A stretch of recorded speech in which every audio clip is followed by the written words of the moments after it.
We get around to it. But just recapping the election, there was a bit of snags and some things that didn't go properly, and I wanted to give you all the opportunity to hear firsthand accounts through a very nasty process of what ought to be changed in the next coming months here before we have another one. The main items of difficulty that I had as an election commissioner was a lack of quorum. I couldn't get 10 people together in the same room, except by going out of my way to schedule it at like 1 in the afternoon, 10 o'clock at night. There was also a severe lack of informed members on the election commission. Due to the wording, we have to have at least 10 people, and 10 people to do this is really hard. So a lot of times it's a favor system. It's like, yeah, I'll do this for you because I like you. And too much of my time was spent bringing them up to speed. I couldn't get them to read it on their own to save my life or time. And basic common knowledge questions were happening when they really shouldn't have been. Very few of the candidates were actually familiar with the election rules and especially the bylaws governing things. By a show of hands, what senators here followed the letter of the law perfectly in running in the last election?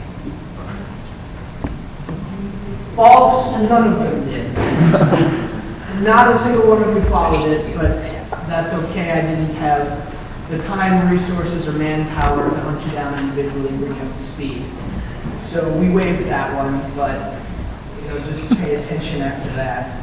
I also had less than pleasant conversations with several professors regarding the shortness of the election season and the shortness of the petitioning season. I don't know if this is to be helped, but anybody who wanted to run ought to have known when the election process begins and ends and how to go through it. The direct changes that I would recommend would be to reword the election rules dealing with the composition to read up to 5 agents and up to 4 agents and a commissioner. More aren't needed due to the shrinking Senate size, and quorum would be a hell of a lot easier to get with only a 5-member committee. Also have them serve for the duration of their student career here at UNI or until they resign. This would help keep the experience up in the election commission, and honestly, you really don't want that many untrained people running around during an election. The signatures required for petitions, this one was also a sticking point, and also they're going to have to be changed here for the next spring election. It was my recommendation, and the committee actually talked about this last semester, for 75 senators, which is less than 1/10 of their likely constituency based on the new change. Unfortunately, the undeclared and general studies majors need to be looked into and numbered accordingly. They're not as nicely spaced as that, and that data wasn't really readily available. And for president and vice president, recommending 75 signatures per major, and then the undeclared would be similar to the senator above. Monitoring the finances. This is the one where actually all of you had an issue with. Monitoring the finances, I had no way of monitoring your finances. For the presidential tickets, went out of my way to make sure there was no shenanigans there. But it was really an honor-based system where you're turning in things every week, and you didn't spend more than that. There's no way to tell that anybody's really following it. You could give me a handful of receipts, and I'd have no way of knowing that's what you spent. I worked out a system, but it's not perfect.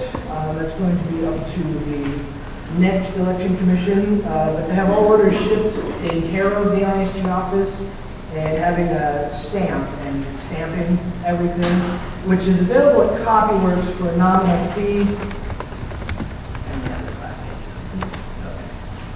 And so yeah, obviously that needs to be hammered out, but it's where I'd go. Otherwise, get rid of the finance regulations, because there's no point in having them if we can't enforce them. Also, when you're discussing and deliberating all these changes, keep in mind the role of the election commissioner. I would advise, after having my hands tied all the time, to allow the commissioner a more unilateral decision-making power, and which would not force a meeting on every trifling little matter. So for things that aren't as serious, like complaints, possible violations, but just run-of-the-mill things, maybe questions that aren't directly addressed in the election rules, somehow let the election commissioner be able to take care of those things, because I had to call the election commission on some pretty trifling matters. And when I couldn't get quorum, we were ending up voting online over email, which gets really confusing. I don't recommend that. Didn't want to do it, but I had little other choice.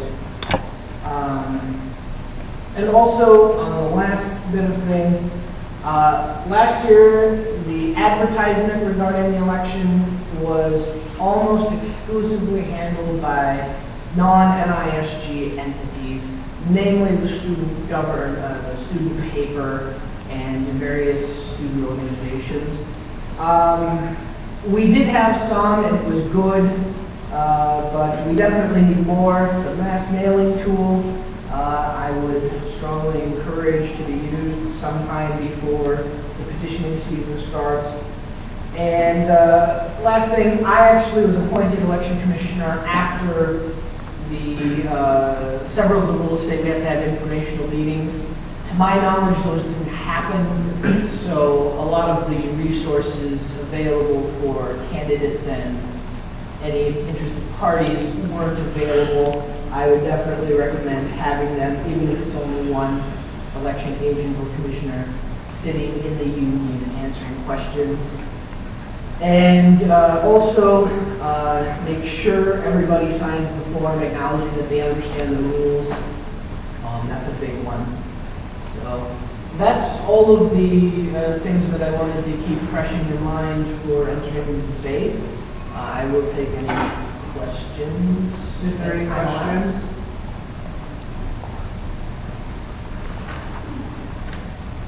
Seeing none, thank you, Mr. Edwards.